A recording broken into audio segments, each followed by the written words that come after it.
Hello students, আজকে আমি তোমাদের সাথে কম্পিউটার নেটওয়ার্কের ল্যাবে সিসকো প্যাকেট ট্রেসারকে ব্যবহার করে দুটো আলাদা সুইচ নিয়ে সেই সুইচ দুটোকে দুটো আলাদা কম্পিউটারের সাথে কানেক্ট করে একটা মেসেজ আমি একটা কম্পিউটার থেকে অন্য কম্পিউটারে শেয়ার করে তোমাদের সঙ্গে দেখাবো। গতদিনের ল্যাব ক্লাসে আমি তোমাদের শেয়ার করেছিলাম যে কিভাবে একটা হাবকে ব্যবহার করে আমরা স্টার টোপোলজি ড্র করতে পারি। তো আজকে আমরা সুইচকে ব্যবহার করেও কিন্তু স্টার টোপোলজি ড্র করতে পারি, কিন্তু আমি দুটো সুইচকে ব্যবহার করে তোমাদেরকে চারটে আলাদা মেশিনকে কানেক্ট করে ডেটা শেয়ার করে দেখাচ্ছি। প্রসেস তো সব ক্ষেত্রেই সেম, যেহেতু একটা কম্পিউটার এবং একটি সুইচ দুটো ডিসিমিলার টাইপের মেশিন, সেক্ষেত্রে আমাদের তারটাকে চুজ করতে হবে স্ট্রেট থ্রু কেবল। আর যেহেতু দুটো সুইচ সিমিলার টাইপের মেশিন, সেক্ষেত্রে আমাদেরকে ক্রস ওয়্যার্ড কেবলকে চুজ করতে হবে এবং চারটে আলাদা আলাদা মেশিনকে আলাদা আলাদা আইপি অ্যাড্রেস জেনারেট করতে হবে, যেগুলি কিন্তু আমরা প্রথম দিন থেকে শিখে এসেছি এবং আমার প্রত্যেকটি ল্যাবে কিন্তু আমি তোমাদের সঙ্গে সেরকমভাবেই কাজ করিয়ে দেখিয়েছি বলে আজকে ডিটেলিংয়ে তেমন করে শেয়ার করছি না। আরও একটা জিনিস, সুইচেও কিন্তু হাবের মতো একটা ব্যাক পোর্শনের পোর্টের পজিশান রয়েছে, সেখানে গিয়ে অবশ্যই আমাদেরকে অন করে দিতে হবে। অন মিন্স গ্রিন আর অফ মিন্স রেড। তো দেখে নিতে হবে সুইচের যে ব্যাক পোর্শনের পোর্টগুলি রয়েছে সেগুলো যেন অবশ্যই অন করা থাকে। যাই হোক, আমি এক্ষেত্রে তোমাদেরকে একবার দেখিয়ে দিলাম আমার অন ছিল, তো আমি একবার অফ করলাম, এগেইন অন করে দেখালাম। এবার যাচ্ছি আইপি অ্যাড্রেস জেনারেট করার জন্য।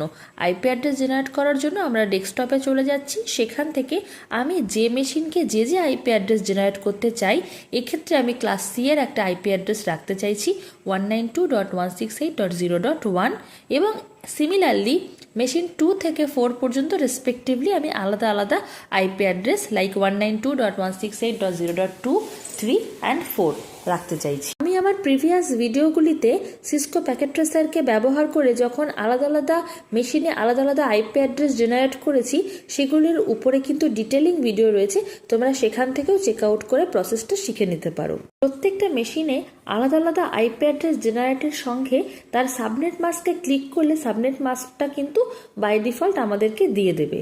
যাই হোক, এরকমভাবেই আমি চারটে মেশিনে আলাদা করে আইপি অ্যাড্রেস জেনারেট করে নিলাম এবং আমার মনে রাখার সুবিধার্থে প্রত্যেকটা মেশিনের নিচে যে আমাদের নোটপ্যাড পোর্শন রয়েছে সেখানে কি আইপি অ্যাড্রেস দিয়েছি সেটাকেও নোট ডাউন করে রাখলাম। এবার চলো, আমি চাইছি মেশিন নাম্বার 1 থেকে মেশিন নাম্বার 4 পর্যন্ত একটা ডেটাকে শেয়ার করব। সেই জন্য আমাদের মেশিন নাম্বার 1-এ দাঁড়িয়ে কমান্ড প্রম্পটকে খুলে নিতে হবে এবং সেখানে পিং করতে হবে মেশিন নাম্বার 4-এর আইপি অ্যাড্রেস। তো লিখে নিচ্ছি পিং স্পেস মেশিন নাম্বার 4-এর আইপি অ্যাড্রেস হচ্ছে 192.168.0.4 দিয়ে এন্টার করলেই কিন্তু আমাদের কমান্ড প্রম্পটে চালু হয়ে যাবে পিঙ্গিং, এবং পিঙ্গিং যদি সাকসেসফুল হয় তবেই কিন্তু একটা মেসেজ অবশ্যই 1 নম্বর ডেটা থেকে 4 নম্বর ডেটাতে শেয়ার করা পসিবল হবে। কিন্তু আজকে আমি মাঝখানে সুইচকে ব্যবহার করছি এবং আমরা জানি যে সুইচ অবশ্যই ইউনিক্যালি ডেটা ট্রান্সফারের এলিজেবল বা পার্সোনালি ডেটা ট্রান্সফার করতে পারে। সেই জন্য কিন্তু আগের দিনের মতো না চাইতেও সমস্ত মেশিনে ডেটা ব্রডকাস্ট হবে না, ইউনিকাস্ট প্রসেসেই কিন্তু ডেটা শেয়ার হবে। আর আমি তোমাদেরকে বলেছিলাম যখন আমরা সুইচ ব্যবহার করব তখন অবশ্যই আমরা আইসিএমপিকে ক্লিক করে রাখবো, বাকিরা আনচেক থাকলেও কোনো অসুবিধা নেই। সেই জন্য আজকে আমি প্রথমে তোমাদেরকে আইসিএমপিকে শুধুমাত্র চেক করে বাকিদেরকে আনচেক করে একবার মেসেজ শেয়ার করে দেখাচ্ছি। এবার দেখো, একটা মেসেজ নিয়ে নিয়েছি এবং মেশিন নাম্বার 1-এর কাছে পুট করে দিচ্ছি এবং তারপর যখন আমি সিমুলেশন টুলে প্লেতে ক্লিক করে দিয়েছি, অমনি দেখো আমার মেসেজটা কিন্তু মেশিন নাম্বার 1 থেকে সোজাসুজি চলে যাচ্ছে প্রথম সুইচে এবং তারপর সেখান থেকে চলে যাচ্ছে সেকেন্ড সুইচে এবং তারপর কিন্তু ফাইনালি পৌঁছে যাচ্ছে ডেস্টিনেশন মেসেজের কাছে। দেখো, না চাইতে অন্য মেশিনগুলোতে কিন্তু মেসেজটা ডেলিভার হলো না। এটাই হচ্ছে ইউনিকাস্টের একটা অ্যাডভান্টেজ। কিন্তু আগের দিন মানে হাব ব্যবহার করাতে কিন্তু আমাদের মেসেজটা ব্রডকাস্ট হয়ে গিয়েছিল। রিসিভার মেশিন মেসেজটা পাওয়ার পর তারপর প্রথম অ্যাকনলেজমেন্ট শেয়ার করছে তার নিয়ারেস্ট সুইচকে, তারপর সেখান থেকে প্রথম সুইচকে এবং তারপর সেখান থেকে কিন্তু সেন্ডারে।